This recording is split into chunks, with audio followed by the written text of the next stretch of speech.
तो आप समझे कि एसएसजी मैं कब यूज़ करने वाला हूँ। एसएसजी मैं करूँगा जब मेरे पास मुझे पता है कि मेरा डाटा बार बार नहीं बदल रहा है, तब उसको यूज़ करूँगा। लेकिन अब यहाँ पर एक प्रॉब्लम कि इसी प्रॉब्लम को देखते हुए कि अगर मैं सर्वर साइड रेंडरिंग यूज़ कर रहा हूँ तो इसका मतलब हर बार मेरी रिक्वेस्ट सर्वर के पास जा रही है और कभी ज़रूरत भी नहीं होगी तब भी जाएगी, और देन डाटा सर्वर साइड पहले रेंडर होगा, कहीं ना कहीं थोड़ा सा टाइम तो लग ही रहा है, मैंने आपको दिखाई दिया डेवलपमेंट इन्वायरमेंट पर, और देन डाटा शो होगा।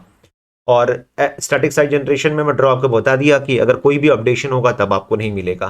तो यहाँ पर नेक्स्ट जेएस की जो टीम थी उन्होंने सोचा कि कुछ ऐसा ना करा जाए कि कुछ ऐसे कंपोनेंट जहां पर मुझे लगता है कि डाटा कुछ पर्टिकुलर टाइम के बाद चेंज हो रहा है तो उसको तो मैं बता दूं कि वो हर रिक्वेस्ट पर नया अपडेटेड डाटा लेके आएगा, और जहां मुझे नहीं लग रहा है तो वहां पर उसको सिंपल वो एसएसजी लेके, इसका मतलब एसएसजी और S static site generation, right, का कॉन्सेप्ट आपका है इंक्रीमेंटल साइट जनरेशन। जो ये आईएसजी है इंक्रीमेंटल, इसका मतलब ये हो रहा है कि मैं अपनी नीड के अकॉर्डिंग बता सकता हूं कि भैया आपका डाटा कुछ पर्टिकुलर टाइम के बाद अपडेट होना है, राइट, कि मुझे पता है कि 60 सेकंड के बाद मैं हर बार मेरा डाटा सर्वर के पास जाएगा और नया अपडेटेड डाटा लाएगा स्टैटिक साइट जनरेशन के अंदर। ओके, कैसे?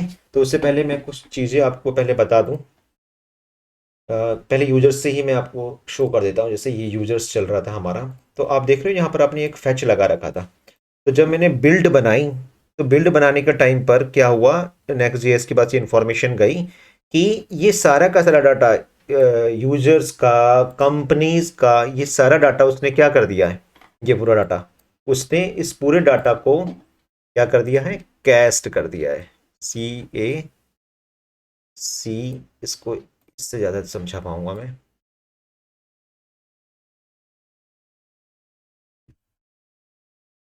This is cast, right. आपका पूरा डाटा क्या हो गया, कैस्ट हो गया, और उसके अकॉर्डिंग आप डाटा देख रहे हो ब्राउजर पर रन होते हुए। तो यहाँ पर हमारे पास तीन टर्म्स आए। बाय डिफॉल्ट ऐसा क्या लगा जिससे ये इंफॉर्मेशन गई कि भैया आपको डाटा कैश करना है? तो यहाँ पर मैं कुछ टर्म्स हैं जो मैंने इस प्रोजेक्ट के साथ ही रख दिए हैं। इन तीन चीज़ों पर हम बात करेंगे। देखो, ये जब हमारी एपीआई राउट्स कॉल होते हैं तो नेक्स्ट जेएस इस तरीके से काम करता है, राइट। तो ये जो है ये वाला डाटा फोर्स कैश का, मैं आपको बता दूं यहाँ पर करके, जहाँ पर ये आपकी एपीआई कॉल हो रही है वहाँ पर कॉमा लगाओगे और देन आप यहाँ पर इसको पेस्ट कर दोगे। तो यहाँ पर आप ये बोल रहे हो कि जब मेरी बिल्ड बनेगी जो मेरे पास जो भी डाटा आएगा उसको क्या कर दिया, फोर्स कैसे कर दिया जाए। ये आपको लगाने की इसलिए नहीं जरूरत है कि ये बाय डिफॉल्ट होता है, तो इसका मतलब this is by default, this is by default in next JS 30, right. इसी वजह से क्या था है कि अगर मैं अपने डाटा को बैक जाता हूं और मैं यहाँ पर कुछ भी चेंज करता हूं, मतलब मैंने यहाँ पर कंपनीज पर कुछ चेंज किया db.json फाइल के अंदर, यहाँ पर अगर मैं कुछ भी चेंज करता हूँ तो इसको पता नहीं चल पाता, क्योंकि सारा का सारा जो काम हो रखा है वो क्या हो रखा है, वो मेरा फोर्स कैसे हो रखा है। एक बार जो हो गया वो हो गया। अगर आप ये कर देते हो, कैसे को नो स्टोर कर देते हो, तो मैं आपको ये भी दिखा दूं क्या होता है इसका मतलब। अगर आप इसको नो स्टोर कर दोगे तो अब देखो क्या होगा, नो स्टोर। और सेम विद यूजर्स, मैं यही काम कर देता हूँ, इसको उठाता हूँ और यहाँ पर डाल देता हूँ नो स्टोर। ओके, तो इसका मतलब क्या हुआ, ठीक है। तो एक बार सर्वर बंद करते हैं और नेक्स्ट जेएस के फोल्डर को डिलीट कर देता हूँ, ठीक, CLS, और एक बार बिल्ड और बनाते हैं तो मेरे ख्याल से आपको डिफरेंस खुद क्लियर हो जाएगा कि बाय डिफॉल्ट फोर्स कैसे था, लेकिन मैंने जब उसको नो स्टोर बताया और अब मैं बिल्ड बना रहा हूं तो अब क्या होगा। तो जैसे मैं ये काम करूंगा तो एक तरीके से अब ये स्टैटिक साइड जो जनरेशन हमारा होगा ये खत्म हो गया और वो सर्वर साइड रेंडरिंग का काम करेगा, यानी कि आपने कैसे तो करा ही नहीं, आपने नो स्टोर आप पहले ही बता दिया उसको।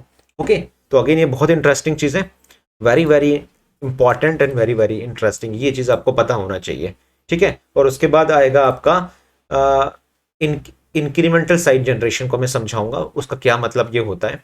देखो यहाँ पर तो मैं डिफॉल्ट क्या करके दिखा रहा हूँ या तो स्टैटिक साइड जनरेशन बता रहा हूँ, या मैं आपको सीधा सीधा बता रहा हूँ सर्वर साइड रेंडरिंग।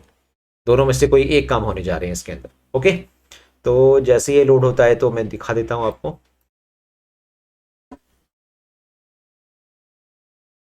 ओके, तो ये बिल्ड बन गई। अब इसको रन करते हैं, रन स्टार्ट। ओके, तो अब जब मैं इसको स्टार्ट करूंगा, अब बहुत ही मजेदार चीज आने वाली है, और वो है आपकी, अब मैं इसमें कंट्रोल F5 करता हूं, तो आप देख रहे हो यहाँ पर लोड हुआ डाटा, लोडिंग यूजर्स। तो आपने देखा यहाँ पर मेरा लोडर दोबारा से आ गए, ये देखो loading users, companies data loading और लोडिंग यूजर्स, जबकि मैं तो बिल्ड रन कर रहा हूँ। जबकि मैंने तो अभी आपके सामने बिल्ड बनाई थी और बिल्ड रन हो रही है। तो कैसे नो स्टोर का क्या मतलब हुआ कि अब आपका जो है फोर्स कैसे वाला जो कॉन्सेप्ट है वो खत्म कर दिया मैंने। जो डिफॉल्ट नेक्स्ट जेएस का कॉन्सेप्ट था, अब नो स्टोर पर चला गया। अब मैं जो भी चेंज करूंगा, सपोज मैं db.json पे जाता हूं और आपके यूजर्स के अंदर मैं एक डाटा और डाल देता हूं, ठीक है, या मैं इसी को चेंज करके दिखा देता हूं ना, न्यू अपडेशन। हमें सिर्फ यही तो पता लगाना है कि चेंज होगा कि नहीं होगा, ठीक है। और इसी तरीके से आप कंपनीज पर भी एक डाटा बदल के देख लेते हैं, न्यू अपडेट मोबाइल। और अब मैं रन करता हूं कंट्रोल F5, ये देखो न्यू अपडेट मोबाइल और न्यू अपडेशन टेक मलासी। यानी कि अगर मैं सीधा सीधा बोलूं, ये पूरा कॉन्सेप्ट ही क्या हो गया, दोबारा से आपका सर्वर साइड रेंडरिंग हो गया, और ये चीज़ आपकी यहाँ से ख़त्म हो जाती है, राइट। तो गाइस ये चीज़ भी आपको डेफिनेटली बहुत ही इंटरेस्टिंग टॉपिक है, और अच्छा भी लगा होगा कि आपको पता भी चला होगा बाय डिफॉल्ट नेक्स्ट.js कैसे काम करता है। लेकिन देखो ये काम करना मुझे नहीं लग रहा, क्योंकि अगर यही करना था तब तो मैं सर्वर साइड रेंडरिंग कर ही रहा था, राइट। ये तो मैंने सिर्फ समझाने के पर्पज से बताया था। तो मेन मेन पर्पज क्या है कि दोनों टाइप की रेंडरिंग हो, यानी कि सर्वर साइड रेंडरिंग भी और सर्वर स्टैटिक साइड जनरेशन भी हमारा साइड काम करे अकॉर्डिंग टू नीड। तो हमने उसको क्या बोला, अब मैं यहाँ जाता हूँ कंपनीज पर, इसको यहां पर जाके देखो हम क्या बता रहे हैं वो ध्यान देना। ये सबसे इंपॉर्टेंट है, वैलिडेट करना उसको। मैं यहां गया, मैंने इसको वैलिडेट किया, मैंने बोला 5 सेकंड, ठीक है, कंपनीज में। और उसी तरीके से हम यूजर्स पर गए, और यहां पर इसको हटा के मैंने उसको बोला वैलिडेट किया 5 सेकंड का। अब देखो वैलिडेट का क्या मतलब है, मैं समझा दूं। होगा यही बनाएगा वो server side static side generation, मतलब होगा स्टैटिक साइड जनरेशन का कॉन्सेप्ट। लेकिन हर बार जो डाटा होगा वो 5 second, this is 5 seconds, this is 5 seconds, 5 seconds के बाद वो इस पर्टिकुलर डाटा को दोबारा कॉल करेगा। This is very important, right. इसको भी करके दिखा देता हूं मैं आपको, डिलीट,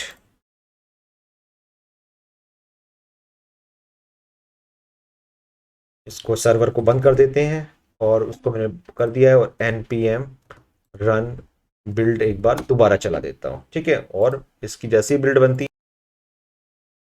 ओके, तो बिल्ड तैयार। अब इसको रन करते हैं, npm रन स्टार्ट। ओके, तो जब मैं नेक्स्ट जेएस वैलिडेट करता हूँ, यानी कि वैलिडेट कर रहा हूँ अपने इस पर्टिकुलर एपीआई को, तो अब रन करते हैं अगर हम कंट्रोल F5 एक बार। अब तुमने देखा अब वो लोडर नहीं आ रहा है, यानी कि अब ये स्टैटिक साइड जनरेशन है आपका, मतलब पूरा तरीके से डाटा कैस्ट हो चुका है, उस डाटा को उठा रहा है। लेकिन what is the importance of this one, मैंने ऐसा क्यों किया ये मैं आपको दिखा देता हूँ। अगर अब मैं कोई एक नया डाटा यहाँ पर ऐड करता हूँ db.json में यूजर्स, और मैं यहाँ जाता हूँ, यहाँ से कॉपी करता हूँ Ctrl+C, और देन पेस्ट करता हूँ, और यहाँ करता हूँ ओके इंक्रीमेंटल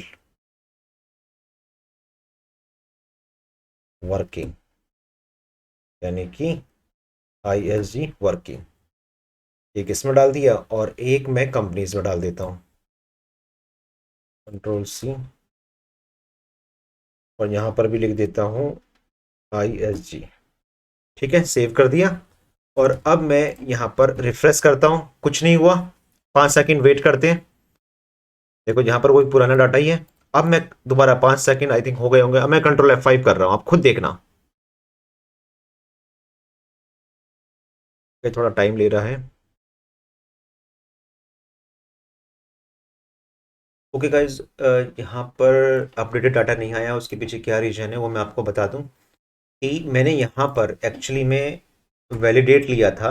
वैलिडेट नहीं लगाना है आपको, ये मैं डॉक्यूमेंटेशन में भी बता दूँ कि इन्होंने डॉक्यूमेंटेशन में भी ये क्लियर कर रखा है कि जो स्पेलिंग है वो एक्चुअली में रीवैलिडेट होनी चाहिए थी और मैंने वैलिडेट लगा दिया, तो गलती ये थी। तो रीवैलिडेट, और यूजर्स में भी मैंने सही कर दिया है, दिस इज रीवैलिडेट, बस इस बात का ध्यान रखना, इसलिए वो अपडेशन नहीं मिल रहे थे। ओके, तो अभी हमारे पास डाटा है ये। अब हम दोनों में एक नए रिकॉर्ड डाल देते हैं, ठीक है। और एक बार इस वाले फोल्डर को, नेक्स्ट वाले फोल्डर को डिलीट करके एक बार दोबारा से इसकी बिल्ड बना देना, ठीक है। आप अब जब भी आप करो तो।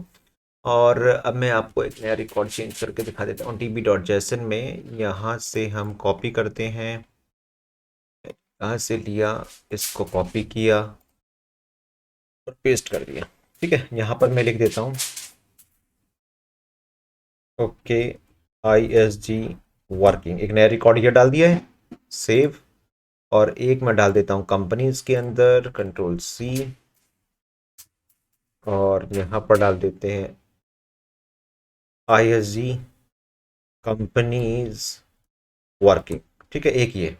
अब देखना है कि 5 सेकंड के बाद यहाँ कोई डिफरेंस आता है, नहीं आया, नहीं आया, ठीक है। 5 सेकंड वेट करते हैं, क्योंकि 5 सेकंड का ही रीवैलिडेट मैंने कर रखा है यहाँ पर, ठीक है। अब मैं ज़रा रिफ्रेश करके देखता हूँ कि वो नए चेंजेस आए कि नहीं आए। और this is static site generation, ये देखो, okay ISG working, ISG companies working, new update, right. एक बार मैं एक और रिकॉर्ड डाल के आपको एक बात और प्रूव कर दूं। देखो कुछ नहीं है, मैंने आपको सिर्फ बिल्ड बनाया था, उसको मैंने रन करा, और सिर्फ हमने क्या लिखा है, दिस इज वेरी इंपॉर्टेंट, ये रीवैलिडेट कॉन्सेप्ट को और ISG को समझना बहुत जरूरी है, ठीक है। मैंने सिर्फ यहाँ पर क्या लिखा, नेक्स्ट रीवैलिडेट करे, नेक्स्ट रीवैलिडेट करे 5 सेकंड के बाद, इतनी सी बात मैंने उसको बताई है। तो 5 सेकंड के बाद वो इस पर्टिकुलर API को दोबारा से हिट करता है, सर्वर से डाटा रेंडर होता है, और देन हमारे पास हाइड्रेट होता है क्लाइंट साइड आके।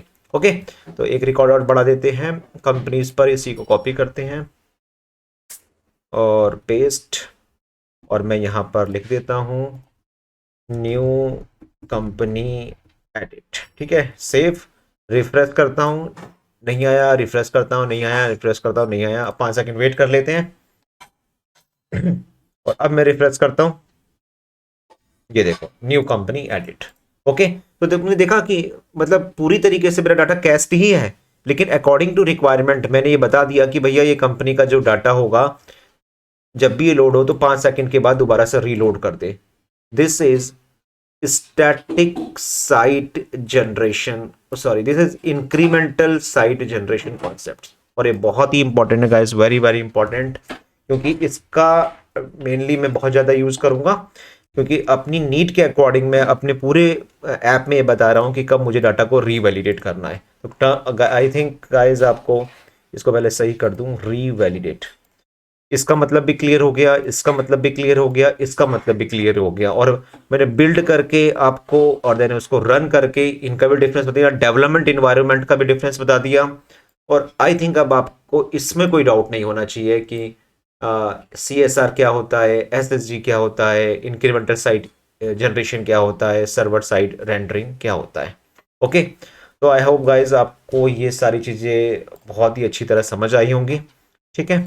सस्पेंस बाउंड्रीज भी मैंने आपको बता दी, लोडिंग कॉन्सेप्ट भी मैंने बता दिया, ठीक है। अगर इसको मैं बंद कर दूं सर्वर को, npm रन, और डेवलपमेंट एनवायरनमेंट दोबारा कर दूं, तो अब जो आपकी ऐप रन होगी वो किस एनवायरनमेंट में होगी, सर्वर साइड रेंडरिंग होगी वो आपकी, यानी कि हर रिक्वेस्ट में मेरा डाटा सर्वर के पास जाएगा और देन आप उसको देखोगे, ठीक है।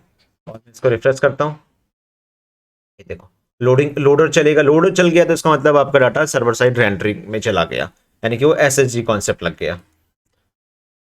अभी चल ही रहा है प्रोसेस। ओके, तो आई थिंक ये भी कवर हो गए। अगर आपने इस वीडियो को बहुत सही तरीके से देखा है, अगर समझा है, तो आई एम श्योर कि इनमें आपको कोई डाउट नहीं होगा। लेकिन तब भी अगर आपको कोई डाउट होता है तो प्लीज कमेंट करिए, ये देखो यहाँ पर, ठीक है। इसको दोबारा देख लेते हैं एक बार, फिर रिफ्रेश करता हूँ। डाटा लोड हुआ दोनों का, पहले ये कंप्लीट हो गया, उसका ये आ रहा है, ये कंप्लीट हो गया। This is server side rendering. तो गाइस आई होप कि सब कुछ आपको समझ में आया होगा, and see you next video, जिस पर मैं पूरी तरीके से बात करने वाला हूँ एपीआई, जो नया राउट बनाए हैं, हेलो राउट, ये क्या होते हैं, जो आपने अभी यहाँ पर अपने राउट्स जैसन सर्वर की हेल्प से बनाए, हम नेक्स्ट JS 13 पर कैसे बनाएंगे। ओके गाइस, तो सी यू इन नेक्स्ट वीडियो।